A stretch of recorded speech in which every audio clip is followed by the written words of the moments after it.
Qual seriam as características assim de cada levedura dessa que a gente falou sobre temperatura e algumas condições ideais de fermentação?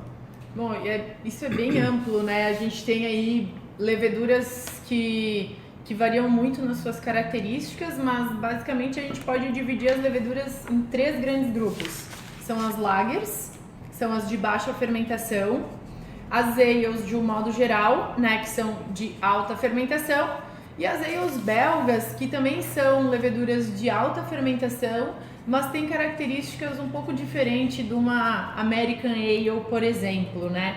Então, em geral, as lagers, por fermentar numa temperatura mais baixa, elas produzem menos aromas em relação a ésteres, uma quantidade menor de álcool superior, poucos fenóis. Então, realmente, a levedura ela vai contribuir muito com algumas leveduras aumentam o perfil de malte, mas ela basicamente vai ser uma levedura bem neutra nessa fermentação, né?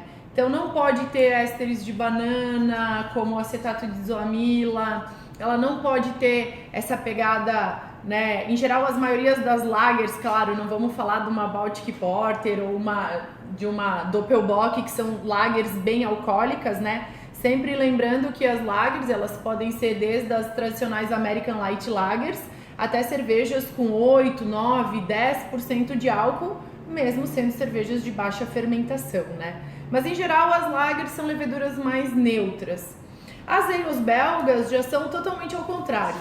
As ales belgas vão dar aromas de ésteres frutados, muito spice, dependendo da levedura que vocês utilizarem. Pode gerar pimenta, pode gerar um condimento e uma picância na cerveja, que são os fenóis, né? Os vinisfenóis. E elas geralmente fermentam numa temperatura mais alta. São leveduras que têm alta tolerância ao álcool, desde a Belgian Blonde Ale, Tripel, Quadrupel, né? Saison, que pode ter uma quantidade maior de álcool. Então elas são leveduras que vão gerar sabor, que vão ser a estrela, digamos, da nossa fermentação, né?